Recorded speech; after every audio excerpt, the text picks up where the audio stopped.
আপনি তো ভোট চোরের কথা বলছি, এটা তো আর আপনার চুরি কিছু নাই, তাই না? আমার ওখানে কেন বড়ইয়ায় হয় নাই, বড়ইয়ায় হয় নাই, এতে কি আপনি দিলে? শোনেন শোনেন, এই ধরনের থ্রেট দিবেন না, এই ধরনের থ্রেট দিবেন না মামা, এই ধরনের থ্রেট, এই ধরনের থ্রেট দিবেন না, থ্রেট দিবেন না মামা, থ্রেট দিবেন না। আদা খোলায় যে হামলা করলে সুরক্ষা বললেন কেন মামা? আপনার সাথে অভদ্র আচরণ করছি? সংসদে জামাত ইসলামকে নিষিদ্ধ করার দাবিদার ভোটচোর জনাব রফিকুল ইসলাম জামাল এমপি, তিনি আমাকে হুমকি ধামকি দেওয়া শুরু করেছেন আজ সকাল থেকে। ব্যক্তিগত আক্রোশ এবং আক্রমণ শুরু করেছেন, কারণ উনি আমার বিজয়টাকে ছিনিয়ে নিয়েছেন, দাড়িপাল্লার বিজয়টাকে ছিনিয়ে নিয়েছেন, জামাত ইসলামের বিজয়টাকে ছিনিয়ে নিয়েছেন। বাজে ভাষায় গালিগালাজ করা এবং আপনি জামাতকে নিষিদ্ধ করবেন সেটা সংসদে আপনি দাবি তুলেছেন, তার সমালোচনা আর একজনে করবে, সেটাকে সহ্য করতে না পারা, এটা রাজনৈতিক ধৃষ্টতাপূর্ণ আচরণ। আপনি আমার সাথে যে আচরণটা আজকে করলেন, আপনি মনে করেছেন যে আমি ভেসে এসেছি। না, আমি ভেসে আসিনি। বাংলাদেশের টপ 5 কোনো যদি পরিবার থাকে, দক্ষিণাঞ্চলের যদি কোনো একটা পরিবার থাকে যাদেরকে মানুষ সম্মান করে, সেই পরিবার আমার পরিবার। ঝালকাঠির কায়েদ সাহেব হুজুরের নাতি হিসেবে আমাকে মানুষ ভোট দিয়েছে, সম্মানিত করেছে। একজন এমপি ক্যান্ডিডেট হয়ে আরেকজন এমপি ক্যান্ডিডেটের প্রতি কি আচরণ করতে হয় সেটা আপনি আজকে দেখাতে পারলেন না। একজন গণমানুষের নেতা হয়ে নির্বাচনের পরের দিন জনগণের প্রতি কি আচরণ করতে হয় সেটা আপনি দেখাতে পারেন নাই। আপনি নির্বাচনের পরেই জনগণকে বলেছেন জারস সন্তান। আপনার মোবাইল কন্ট্যাক্ট নাম্বার এখানে এসেছে এবং এই কন্ট্যাক্টে আপনার সাথে ভিডিওতে কথা হয়েছে, মানে অডিওতে কথা হয়েছে। আপনি এখানে বলেছেন এই মাদক কারবারি মালয়েশিয়ায় আদম ব্যবসার নামে বাটপারি করে বাংলাদেশে এসে তুই কাকে চোর ডাকাত বলছি, তুই এখন বোঝা নাই, তুই হলি কায়েস সাহেব হুজুরের বংশের সবচেয়ে বাজে সন্তান। তোর বাপ তোকে জন্ম দিয়েছে কিনা তা তো আমার সন্দেহ আছে। তুই এবার বুঝতে পারবি তুই কার সম্পর্কে মন্তব্য করেছিস। বাত ব্যথা, প্যারালাইসিস কিংবা আর্থ্রাইটিস, আধুনিক ফিজিওথেরাপি ও পুনর্বাসন চিকিৎসায় নির্ভরযোগ্য নাম ডিপিআরসি। কি বুঝাবেন আপনি আমাকে? জীবন মরণ আল্লাহর হাতে, সম্মান আল্লাহর হাতে। রাজাপুর কাঠালিয়াবাসী আমাকে ভোট দিয়েছে। রাজাপুর কাঠালিয়ায় দিন রাত 24 ঘন্টা আমি যাই। একটা মানুষ বলে না ডক্টর ফয়জুল হকের আচার ব্যবহার খারাপ।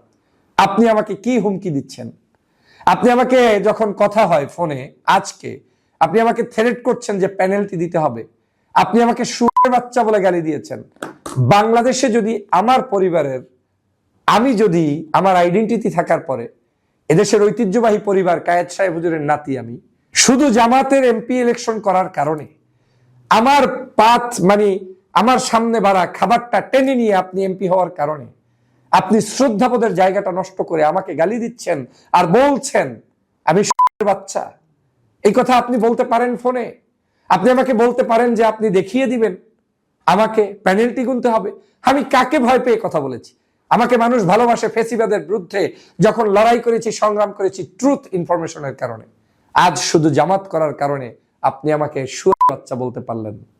আজ শুধু দাড়িপাল্লার ইলেকশন করার কারণে আপনি আমাকে থ্রেট দিচ্ছেন যে বাংলাদেশে আমাকে করবেন।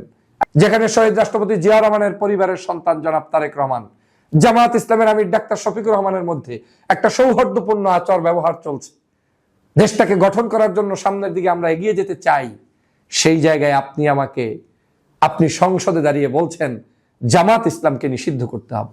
আপনি বলতে পারেন নিষিদ্ধ করতে হবে, আর আপনার কাউন্টারে আরেকজন বলতে পারে আপনি নিষিদ্ধ করতে করার কে? কিন্তু তাই বলে বাচ্চা বলবেন? আর আপনি নিষিদ্ধ করার কে আসলে?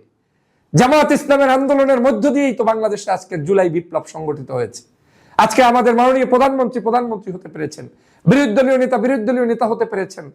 আজকে তাদেরকে আপনি মূলোৎপাটন করে ফেলবেন, ধৃষ্টতা দেখাবেন না। অতএব প্রিয় জামাল সাহেব, মামা বলেই আপনাকে সম্বোধন করছি। আজকে আপনার মাথাটা কি কারণে গরম হয়ে আপনি আমাকে আমার পোস্ট ডিলিট করতে বলেন? আমি কি রাজনীতি করছি আপনার লঙ্গি ধরে করব নাকি? আমি কি রাজনীতি করব আপনার প্যান্টের চেইন ধরে রাজনীতি করব নাকি? আমার রাজনীতি আমি করব, আপনার রাজনীতি আপনি করেন, কিন্তু ধৃষ্টতাপূর্ণ আচরণ করে ভালোবাসা তো মানুষের পাবেনই না, উল্টো যা অর্জন করেছেন সেটা নস্যাৎ করছেন।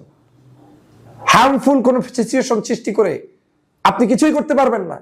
আপনি নির্বাচনের পরে আমার রাজাপুর কাঠালিয়ার প্রত্যেকটা বাড়িতে বাড়িতে হামলা করেছেন, সব অক্ষরে অক্ষরে লিখে রাখা হয়েছে।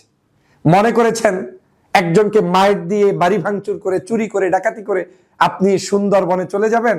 সুযোগ পাবেন না। ফেসিবাদী আচরণ করার চেষ্টা করবেন না। কিসের পেনাল্টি গুনাবেন আমাকে?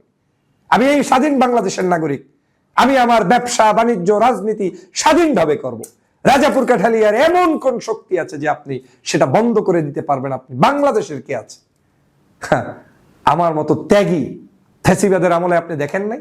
আমি স্বরাষ্ট্রমন্ত্রী বাংলাদেশের মাননীয় প্রধানমন্ত্রীর কাছে উদাত্ত আহ্বান জানাবো, আমার পরিবার সহ কারো যদি আধ ইঞ্চি ক্ষতি হয়, আজকের এই থ্রেট পাওয়ার পরে আমি এই ক্ষতির কারণের মধ্যে একজনের নাম আপনাদের কাছে বলে গেলাম, জনাব রফিকুল ইসলাম জামাল, যিনি ঝালকাঠি 1 আসনে জোর করে এমপি হয়েছে, জনতার রায় নয়। এই জামাল যেহেতু তিনি আমাকে থ্রেট করেছেন, আমাকে পেনাল্টি দিবেন, আমাকে দেখিয়ে দিবেন। অতএব আপনারাও দেশবাসী এটা জেনে রাখুন, সোচ্চার থাকুন।